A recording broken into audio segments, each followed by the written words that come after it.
Hi guys, Chris here. I am back with another video tutorial.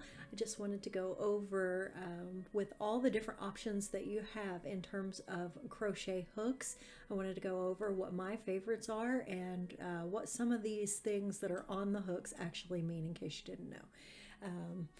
This is basically in order of some of them that I have, and you may not have seen these before. Usually what people see is this right here. This is usually the first thing that crocheters see.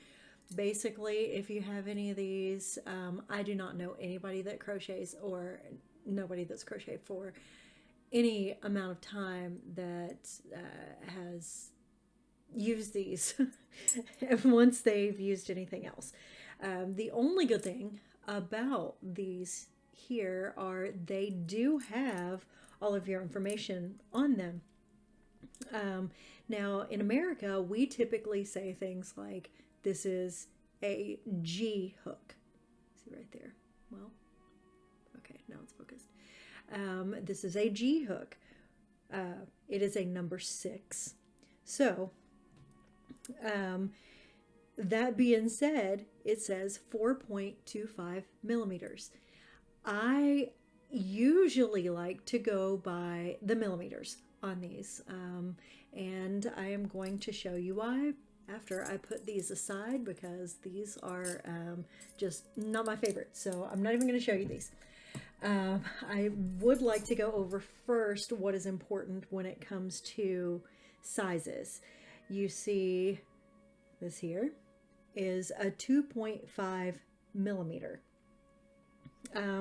That is going to give you more information than the actually corresponding C, which is a C hook or a 2.5 millimeter. Now we have, we'll get to this one here in just a second. We have 3 G hooks. These are all in order. This is an E hook. This is an F. These 3 are G's, and I pulled these out of my stash of hooks on purpose because this here is a G. It is a 4.0 millimeter. This is also a G, and this one is really hard to see. It is very, very faint. But on here, it says G, 4.25 millimeter. Also a G. This one is a G, a number 7. 4.5 millimeter. So, which one is correct? Well, all of them are correct. G is not quite specific enough.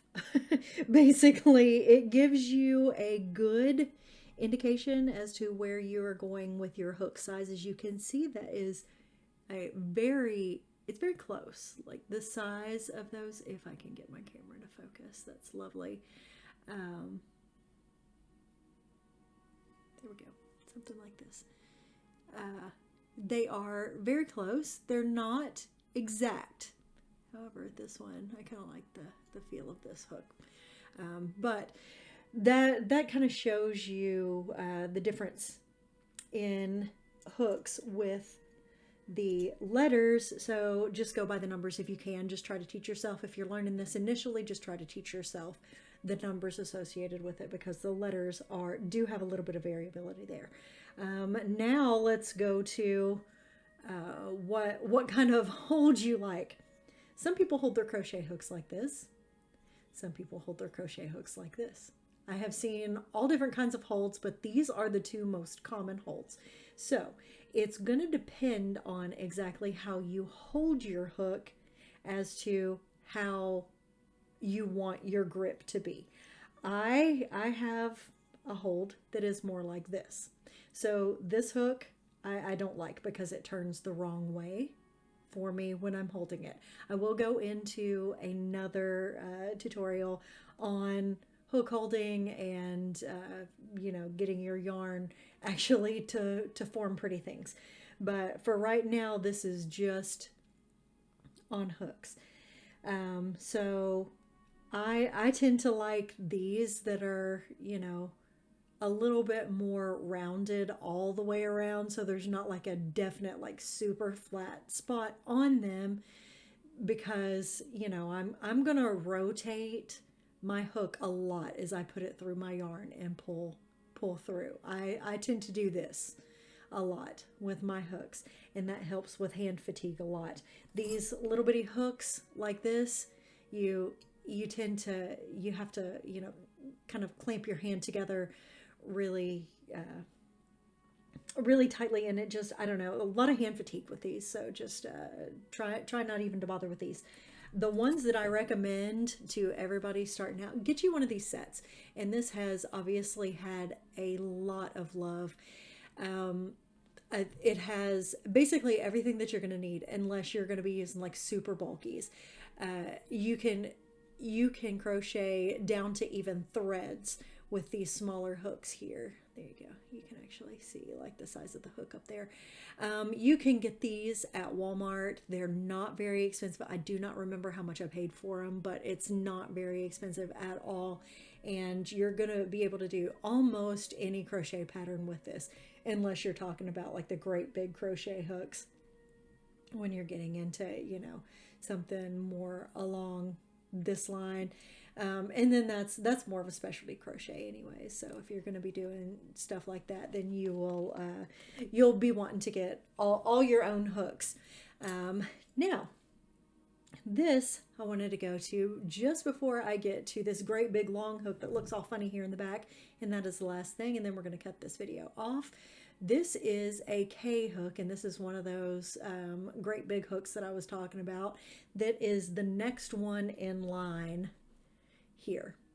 If there was another one in this set, it would be this size right here. So I just kind of, you know, keep that in there in case I ever need it, which I don't. But this is my K hook. It is a 6.5 millimeter, and that is what you should go by. This here is also, see if you'll be able to see it here, probably not there on the end.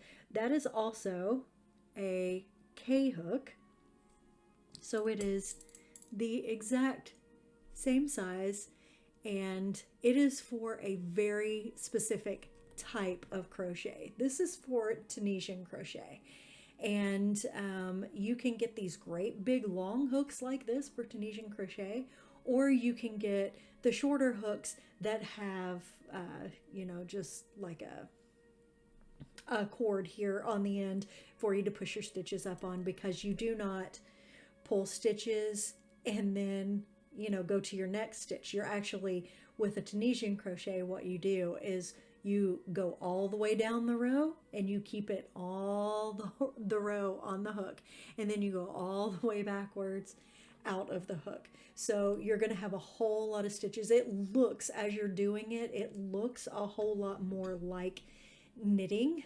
although it is not in any way, shape, or form knitting, because I am terrible at knitting. I drop stitches like crazy because I just need this little hook guy here to help me out. But Tunisian crochet, so that is what your Tunisian hooks look like. There are all the different sizes here, just like you have all these different sizes, but I just wanted to pull one out here and let you guys see it. So that is really all there is to this video. If you have any questions, ask me below, and I would be more than happy to help you out. I want everybody to enjoy crochet as much as I do. Thank you so much for sticking around to the end of the video, and if you have any ideas about other videos you would like to see, please let me know. Please visit my Etsy store, The Betty Belfry, and support my crochet addiction. Thank you so much for watching.